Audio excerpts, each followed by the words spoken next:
Substitution और elimination के बाद अब हम pair of linear equation in two variable के सॉल्यूशन को फाइंड करने के लिए क्रॉस मल्टीप्लिकेशन मेथड को सीखने वाले हैं। तो इस वीडियो में हम क्रॉस मल्टीप्लिकेशन मेथड की हेल्प से कुछ एग्जांपल शो करेंगे और हो सकेगा तो एक्सरसाइज के कुछ क्वेश्चंस को भी करेंगे। तो क्रॉस मल्टीप्लिकेशन मेथड करते कैसे, ये हम डायरेक्ट एग्जांपल से स्टार्ट करते हैं और एक बार अच्छे से समझने की कोशिश करते हैं। एग्जांपल नंबर 14 दिया है, from a bus stand in Bangalore if we buy 2 tickets to Malleshwaram and 3 tickets to Yashwantpur, the total cost is ₹46। तो यहाँ पे ये बात समझ में आई, क्या हमें पेयर ऑफ लीनियर इक्वेशन बनाने की जरूरत पड़ेगी? इसका आंसर जो चीज अननोन है उसे हमें x और y मानना पड़ेगा। तो शुरुआत करते हैं। हमें दिया था कि from a bus stand in Bangalore, Bangalore के एक बस स्टैंड से if we buy 2 tickets to Malleshwaram and 3 tickets to Yashwantpur, अगर हम मंगलेश्वर की 2 टिकट और यशवंतपुर की 3 टिकट बुक करें तो टोटल कॉस्ट होता है 46। अब ना तो हमें मल्लेश्वरम की टिकट का कॉस्ट पता है न यशवंतपुर की, तो इसी को हम x और y मान लेते हैं।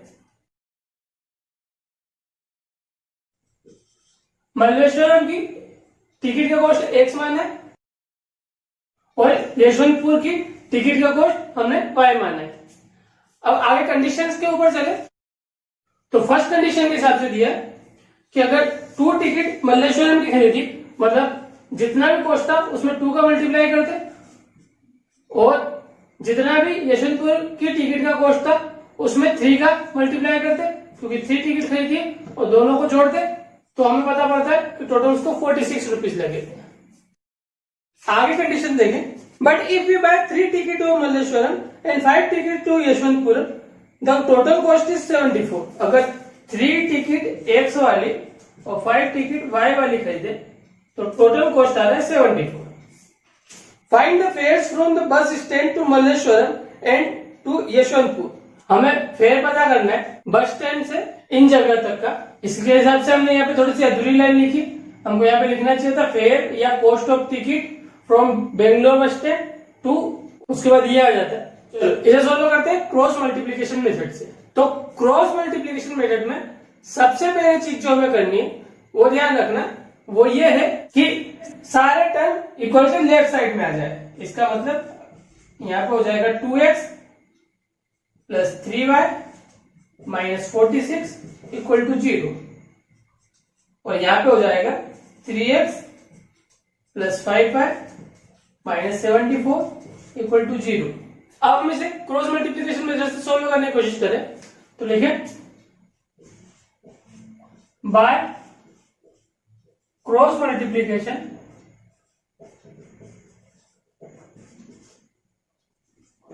मेथड। अब क्रॉस मल्टीप्लिकेशन मेथड कैसे करते हैं ध्यान से देखना। सबसे पहले हम ax लिख रहे हैं, इसके डिवाइड में क्या लिखेंगे, तो ये है हमारे पास 2 इक्वेशन, इक्वेशन फर्स्ट और इक्वेशन सेकंड, और चाहो तो इसे एक बार साइड में भी लिख सकते हो, लिख के बता देते। तो x ले और x के अपॉन में हम कौन से नंबर का क्रॉस मल्टीप्लिकेशन करेंगे और ध्यान से देखना, जब हम x की बात कर रहे हैं तो x वाले को छुपा देते हैं तो बचे हमारे पास y वाले और कांस्टेंट नंबर। तो इनमें जो कांस्टेंट टर्म है उनका हम क्रॉस मल्टीप्लाई कर देंगे। इसका मतलब 3 इंटू -7 और यहाँ पे -46 इंटू 5। आया ना समझ में? केवल कांस्टेंट नंबर ले रहे हैं 3 और यहाँ पे -74, माइनस करेंगे इसमें से क्या, इसका क्रॉस मल्टीप्लिकेशन -46 इंटू 5। ऐसे अगला हम y के लिए लेंगे, अगला वेरिएबल y है इसलिए y के लिए लेंगे तो y वाला को छुपा देंगे और जस्ट नेक्स्ट लेंगे। जैसे x के लिए हमने जस्ट नेक्स्ट वाला पहले लिया था, वैसे जब y को छुपा देंगे तो जस्ट नेक्स्ट वाला है -46। अब y को हम हाइड कर चुके हैं तो क्रॉस मल्टीप्लिकेशन के लिए बचा हमारे पास 3 माइनस तो करना ही है। सेकंड नंबर बचा है 2 इंटू -74। सबसे पहले हमने देखा यहाँ पे x था तो x लिया और डिवाइड में x को हाइड करके क्रॉस मल्टीप्लाई कर दिया, जस्ट नेक्स्ट वाला पहले लिया। इसके बाद y की बारी थी तो y के डिवाइड में y को हाइड करके नेक्स्ट वाला लेके पहले फिर क्रॉस मल्टीप्लाई कर दिया। अब यहाँ पे कौन सा वेरिएबल है, तो कोई वेरिएबल नहीं है, मतलब यहाँ पे है 1, तो इसको हाइड कर दे और जस्ट इसके नेक्स्ट वाला मतलब वापस से स्टार्टिंग पे आ जाए, तो 2 इंटू 5 हो जाएगा माइनस 3 इंटू 3 हो जाएगा। ठीक है, बात समझ में आ रही है ना। क्रॉस मल्टीप्लिकेशन में क्या कर रहे हैं हम, सबसे पहले सभी टर्म को इक्वल के लेफ्ट साइड में लिए, उसके बाद x डिवाइड में x को हाइड करके क्रॉस मल्टीप्लाई, y डिवाइड में y को हाइड करके क्रॉस मल्टीप्लाई, उसके बाद कुछ भी नहीं है मतलब कांस्टेंट है तो वेरिएबल यहाँ पे कोई भी नहीं है मतलब 1, और डिवाइड में इसे हाइड करके क्रॉस मल्टीप्लाई। और इसमें भी ध्यान देने वाली बात यह है, जब हम हाइड कर रहे हैं तो जस्ट नेक्स्ट वाले को पहले लेना है, उसके बाद वाले को माइनस के बाद लिखना है। जैसे हम नॉर्मली यहाँ y में मिस्टेक करेंगे 2 इंटू माइनस 74 कर देंगे, जो कि हमें नहीं करना है, हमें लिखना है माइनस 46 इंटू 3, फिर माइनस के बाद इसे लिखना है। ओके, इसे सोल्व करते हैं। x divide minus 74 into 3 minus 222 हो रहा है, माइनस माइनस प्लस 46 5 जा 230 होता है, इक्वल के बाद है बाय माइनस 46 इंटू 3 माइनस 138 होता है, इसके बाद माइनस माइनस प्लस 74 2 जा 148 हो जाएगा, इक्वल में 1 डिवाइड में 5 2 जा 10 माइनस 3 3 जा 9। अब सोल्व कर लेते हैं प्लस माइनस को, तो यहां जाएगा x डिवाइड 8, दो अलग अलग साइन थे माइनस हो जाएंगे, 230 में 222 माइनस करेंगे, 8 बच रहा बड़ा में प्लस का इसलिए कोई साइन नहीं लगा रहे। y डिवाइड बाय, ये भी अलग साइन के माइनस हो जाएंगे, 10 का गैप है इसलिए 10 आंसर आएगा, बड़ा नंबर प्लस का है, और 1 बाय 10 माइनस 9 होता है 1। तो हमें पता पड़ा ये तीनों आपस में बराबर है। इसका मतलब x बाय 8 इसे हम लिख सकते हैं 1 बाय 1 के बराबर, and as y by 10 equal to 1 by 1, क्योंकि ये तीनों आपस में बराबर है, मतलब ये इसके बराबर ये इसके बराबर, और ऐसा इसलिए ले रहे हैं ताकि एक ही वेरिएबल बच जाएगा और उससे हम आसानी से उसकी वैल्यू निकाल सकेंगे। 8 डिवाइड में था, इधर मल्टीप्लाई में भेजा तो x की वैल्यू हो गई 8, और y के डिवाइड में था 10, इधर भेजा मल्टीप्लाई में तो y की वैल्यू बच जाएगी 10, और इस तरीके से इसका सोल्यूशन हो जाएगा। और लास्ट लाइन में इसका सोल्यूशन हम रुपीस में लिख देंगे कि मल्लेश्वर तक पहुंचने का कॉस्ट ₹8 था और यशवंतपुर तक पहुंचने का कॉस्ट ₹10 था। ओके, समझ में आया थोड़ा बहुत? अगर थोड़ा बहुत ही बाकी है तो नेक्स्ट एग्जांपल को थोड़ा और ध्यान से देखना। अगर समझ में आ गया तो एक्सरसाइज के क्वेश्चंस को करके देखना, क्योंकि अब इसके बाद थोड़े अलग एग्जांपल्स आ रहे हैं तो हम उन्हें करके देख रहे हैं, वो काफी सिंपल मेथड है क्रॉस मल्टीप्लिकेशन। तो नेक्स्ट एग्जांपल को करके देखते हैं। नेक्स्ट एग्जांपल को देखें, example number 15, for which value of p does the pair of equation given below has unique solution. अब दो इक्वेशन दे रखी है और हमसे पूछा है कि p की ऐसी क्या वैल्यू रखे उसके लिए जो इक्वेशन दे रखी है उसके यूनिक सॉल्यूशन हो जाए, मतलब केवल उसका एक सॉल्यूशन हो। तो जो अभी हमने क्रॉस मल्टीप्लाई सीखी है ये उससे रिलेटेड नहीं है, ये चीज तो हम इससे पहले ही सीख चुके हैं। जब भी pair of linear equation in two variable का यूनिक सॉल्यूशन होगा तो क्या कंडीशन होती है वो हमें पता है, और वो थी a1/a2 does not equal to p1/p2। अगर यहाँ p की कोई ऐसी वैल्यू रखनी है जिसके कारण से इस इक्वेशन के यूनिक सॉल्यूशन हो जाए तो हमें कोशिश करनी है कि a1/a2 और b1/b2 आपस में इक्वल नहीं है। तो सबसे पहले तो यहाँ पे लिख लेते हैं here a1/a2 इक्वल टू 4/2, इसका मतलब 2/1, and b1/b2 equal to p/2। Unique solution के लिए c1/c2 की जरूरत तो पड़ती नहीं है इसलिए उसे छोड़ रहे। For unique solution a1/a2 does not equal to b1/b2। Value put करें तो a1 अपॉन a2 की वैल्यू हमने लिखी है 2/1, मतलब 2 does not equal to b1 upon b2 जो कि है p/2। 2 यहाँ डिवाइड में इधर पे जाएगा तो मल्टीप्लाई हो जाएगा, तो 2 into 2 does not equal to p। तो p की वैल्यू 4 के बराबर नहीं है। इसका मतलब हमें p की जगह 4 नहीं रखना है, मतलब p की वैल्यू 4 के अलावा कुछ भी रख दो, इसका यूनिक सोल्यूशन होने वाला है। और अगर हमने p की वैल्यू 4 रख दी तो ये आपस में बराबर हो जाएंगे, और बराबर होते हैं तो फिर वापस दो कंडीशन होती है, क्योंकि a1 upon a2 equal to b1 upon b2 जब होता था तो ये इन्फिनिटी मेनी सॉल्यूशन और नो सॉल्यूशन दोनों केस में आता था। और हमें यूनिक सॉल्यूशन चाहिए तो केवल हमें 4 नहीं रखना है, तो लास्ट लाइन में हम ये लिखेंगे और all value of p other than 4 given pair of linear equation has unique solution. Okay, next example देखें, example 16। For what value of k will the following pair of linear equation have infinity many solution? इस बार फिर दो equation दी और इस बार हमसे पूछा कि क्या वैल्यू रखे कि इस पेयर ऑफ लीनियर इक्वेशन के इन्फिनिटी मेनी सॉल्यूशन हो। तो हमें कंडीशन याद है, इन्फिनिटी मेनी सॉल्यूशन के लिए होना चाहिए था a1 upon a2 equal to b1 upon b2 equal to c1 upon c2, और ये चीज हम यहाँ ध्यान रखेंगे। Here a1 अपॉन a2 हो जाएगा k upon 12, b1 upon b2 हो जाएगा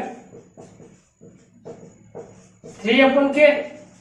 ध्यान रखना b1 और b2 होते हैं y के कोफिशिएंट, ऐसे ही a1 और a2 होते हैं x के कोफिशिएंट, और बचे हुए कांस्टेंट टर्म सारे c1 और c2 होते हैं।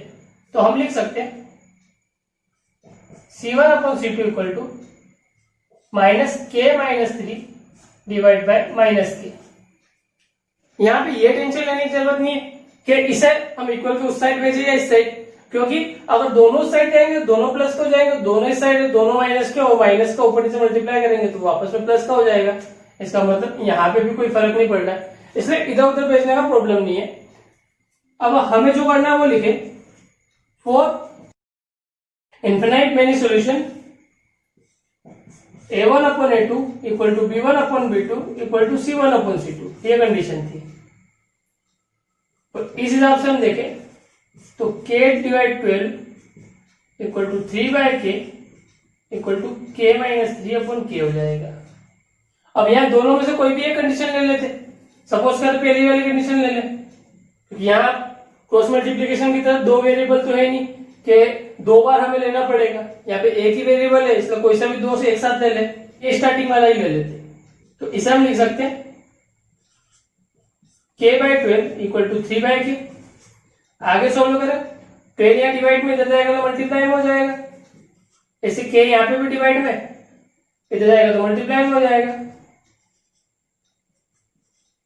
k इंटू क्या हो जाएगा k स्क्वायर, और 3 इंटू 12 हो जाएगा 36। स्क्वायर हटाने के लिए दोनों तरफ स्क्वायर रूट करना पड़ेगा, तो k की वैल्यू हो जाएगी रूट 36। 36 किसका स्क्वायर होता है, तो दो चीज का स्क्वायर होता है, ध्यान रखना, +6 का और -6 दोनों का स्क्वायर करते हैं तो आंसर 36 से आता है। और इस कारण से कि यहाँ पे प्लस माइनस दोनों आए, इस कारण से हमें ये क्वेश्चन एक बार करके देखना पड़ेगा इसके थ्रू। तो यहाँ पे हो जाएगा 3k equal to k minus 3 divide by k। Normally हम k को डिवाइड कर सकते हैं, पर वो हमें वैल्यू सही नहीं देगा। k को आपस में काटना मत, यहाँ इनको मल्टीप्लाई के लिए भेजना। यहाँ पे k जाएगा तो 3k हो जाएगा, और ये इधर जाएगा तो k का मल्टीप्लाई पूरे से हो जाएगा। मल्टीप्लाई करके देखें तो k स्क्वायर माइनस 3k, और यहाँ पे हो जाएगा 3k। 3k या प्लस का उस साइड में तो माइनस का हो जाएगा, तो यहाँ 0 बच जाएगा, k square minus 3k minus 3k। इसे सोल्व करें तो 0 इक्वल टू k स्क्वायर, दोनों सेम साइन के इसलिए प्लस हो जाएंगे, 3k और 3 हो जाएगा 6k, और दोनों साइन माइनस के मतलब बड़ा नंबर भी माइनस का। अब इसे थोड़ा और क्लियर देखें तो यहां से k कॉमन निकाल सकते हैं, तो हमारे पास बचेगा k माइनस 6 ब्रैकेट में, यहाँ से k निकला और यहाँ से k निकला, तो यहाँ 6 अकेला बच गया, यहाँ k अकेला बच गया। तो यहां हमें दिख रहा है k इक्वल टू 0 हो सकता है या k माइनस 6 इक्वल टू 0 हो सकता है, और इसके थ्रू k इक्वल टू 6 आ रहा है। तो इन दोनों में जो कॉमन वैल्यू आ रही है वो है +6, क्योंकि यहाँ -6 नहीं आ रहा था और यहाँ पे 0 नहीं आ रहा था। इस कारण से हम +6 वाली वैल्यू को रियल मानेंगे। ध्यान रखना, तुम एक का लेके डायरेक्ट +6 करके उसे करेक्ट आंसर नहीं कह सकते, क्योंकि वो गलती से करेक्ट आंसर आया है या लेक ऑफ नॉलेज के कारण से करेक्ट आंसर आया है। जैसे कि तुम √36 को 6 लिखते हो तो लेक ऑफ नॉलेज है, √36 +6 और -6 दोनों होता है। इसका आंसर हमने दोनों तरीके से सोल्व किया, क्योंकि ये दोनों कंडीशन आपस में इक्वल थी और यहाँ पे पता पड़ा कि दोनों के लिए कॉमन चीज आ रही +6, इसका आंसर k की वैल्यू +6 होगी। तो हमारे सारे एग्जांपल्स एक्सरसाइज 3.5 से पहले के यहीं पे फिनिश होते हैं। अब हम एक्सरसाइज 3.5 के क्वेश्चन नंबर 2 करके देख रहे हैं, जो इन्हीं क्वेश्चंस जैसा है, ताकि अगले वीडियो में हमें केवल क्रॉस मल्टीप्लिकेशन से रिलेटेड क्वेश्चन ही सोल्व करने पड़ेंगे। तो एक बार प्रैक्टिस के लिए कहा है कि वो तुम करके देखना। तो एक्सरसाइज 3.5 का क्वेश्चन नंबर 2 को करके देखते हैं। तो एक्सरसाइज 3.5 का क्वेश्चन नंबर 2 है, फॉर विच वैल्यू, सेकंड का फर्स्ट वाला पढ़ रहे, for which value of a and b does the following pair of linear equation have an infinite number of solution। तो ये लीनियर इक्वेशन दे रखी है और हमें कंडीशन दी है इनफाइनाइट नंबर ऑफ सॉल्यूशन चाहिए। तो सबसे पहले जैसे हमने पहले किया था a1/a2 देखे, तो x के साथ वाले जो हो जाएंगे 2/a - b,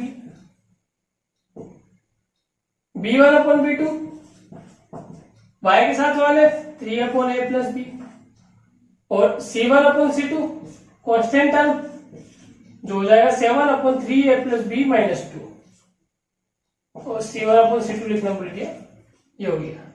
जैसा कि पहले कहा था इक्वल की इस साइड है कोई फर्क नहीं पड़ता, अगर इस साइड भेजते तो उन सब में से माइनस कॉमन निकाल के आपस में वापस से काट देते या ऊपर नीचे माइनस का मल्टीप्लाई करके प्लस कर देते तो सेम ही आंसर आता है, इसलिए कोई फर्क नहीं पड़ता।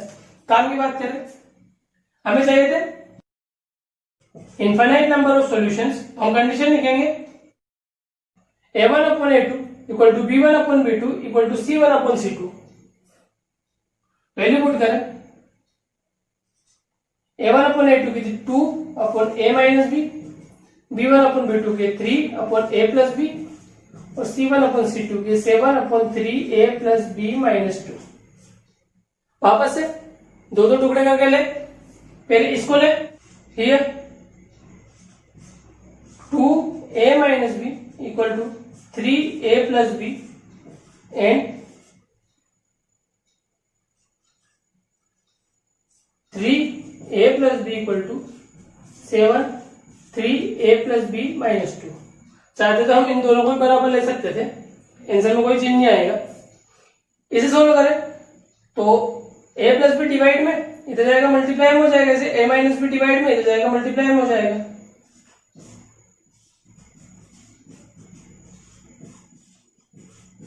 सोल्व करें तो हो जाएगा 2a + 2b = 3a - 3b।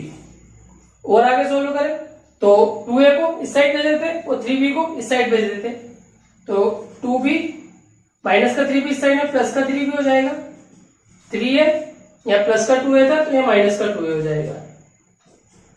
3a में से 2a माइनस किया तो a बचा और 2b और 3b होता है 5b।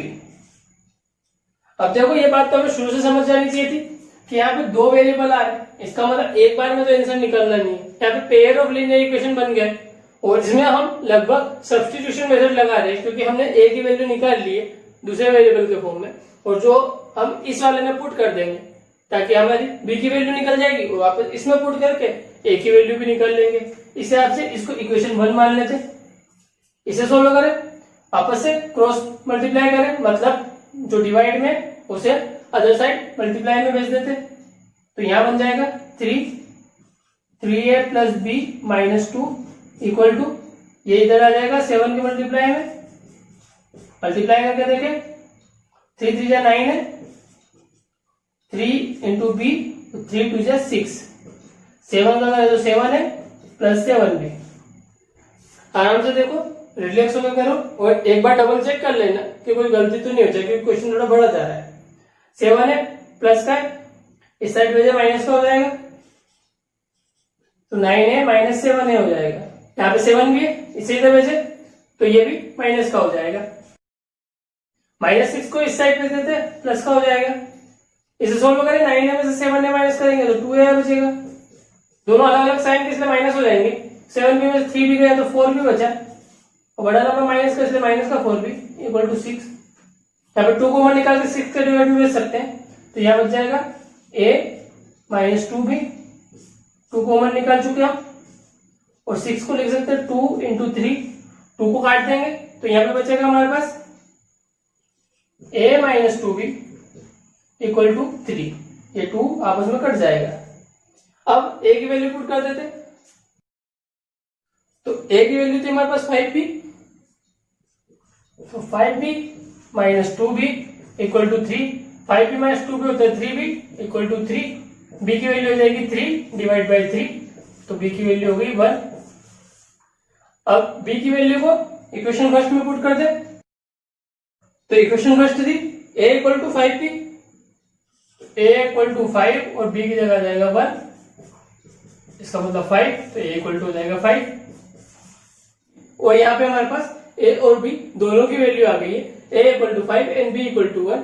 ये ऐसी वैल्यू है जिसे अगर हम इस इक्वेशन में पुट करें तो इनके इंफिनिटी मेनी सॉल्यूशंस हो जाएंगे।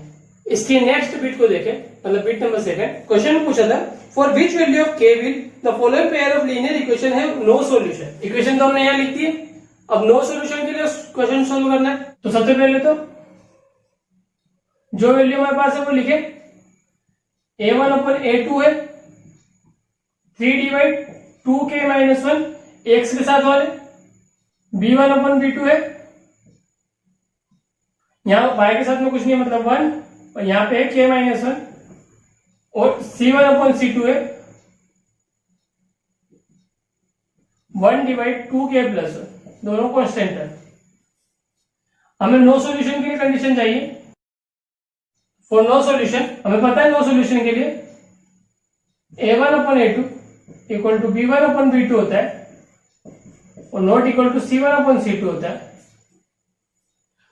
तो नॉट इक्वल में मतलब ये आया कि ये इसमें जो भी वैल्यू आएगी वो हमें नहीं रखना है, तो एक्चुअली में जो इसमें आएगी वो वैल्यू रखना है। तो डायरेक्ट केवल इसे सोल्व करके देख लेते हैं, c1 अपन c2 को सोल्व करने की जरूरत ही क्या है। तो a1 अपन a2 था 3 डिवाइड 2k माइनस 1, और b1 अपन b2 है 1 अपन k माइनस 1। ये डिवाइड में इधर मल्टीप्लाई में भेजते हैं, ऐसे ये डिवाइड में इधर मल्टीप्लाई में भेजते हैं, 3 के साथ मल्टीप्लाई में आया k माइनस 1, और फिर 2k माइनस 1 वहां मल्टीप्लाई में चला गया, और 1 का मल्टीप्लाई का कोई फर्क नहीं पड़ेगा, पर 3 का मल्टीप्लाई का फर्क पड़ेगा, वो हो जाएगा 3k माइनस 3, दोनों मल्टीप्लाई किया तो कांस्टेंट एक तरफ वेरिएबल एक तरफ, तो 2k यहाँ प्लस का इस साइड में भेजते माइनस में, तो माइनस 3 है इस साइड में प्लस 3 हो जाएगा, माइनस 1 को एज इट इज लिख दिया, 3 में से 1 माइनस करेंगे तो 2 आएगा, 3k में से 2k माइनस करेंगे तो k आएगा, मतलब 1k, और यहाँ पे आंसर आ गया हमारे पास k इक्वल टू 2। यही वो वैल्यू है जिसे इस इक्वेशन में रखने पर इस इक्वेशन के नो सॉल्यूशंस हो जाएंगे। तो आज की वीडियो को यहाँ पे फिनिश कर रहे हैं। बताया क्रॉस मल्टीप्लिकेशन पहले एग्जांपल के थ्रू हमने सिखाई थी, और कहा उससे रिलेटेड क्वेश्चन को करके देखना, सब वन टाइम में होने वाले क्वेश्चन है। तो अगले वीडियो में एक्सरसाइज 3.5 के क्वेश्चन के साथ वापस से मिलेंगे। तब तक अपना ध्यान रखना, हमेशा खुश रहना, बड़े सपने देखना, उनको पूरा करने की पूरी कोशिश करते रहना, और एक बात अच्छे से ध्यान रखना, यू आर द बेस्ट।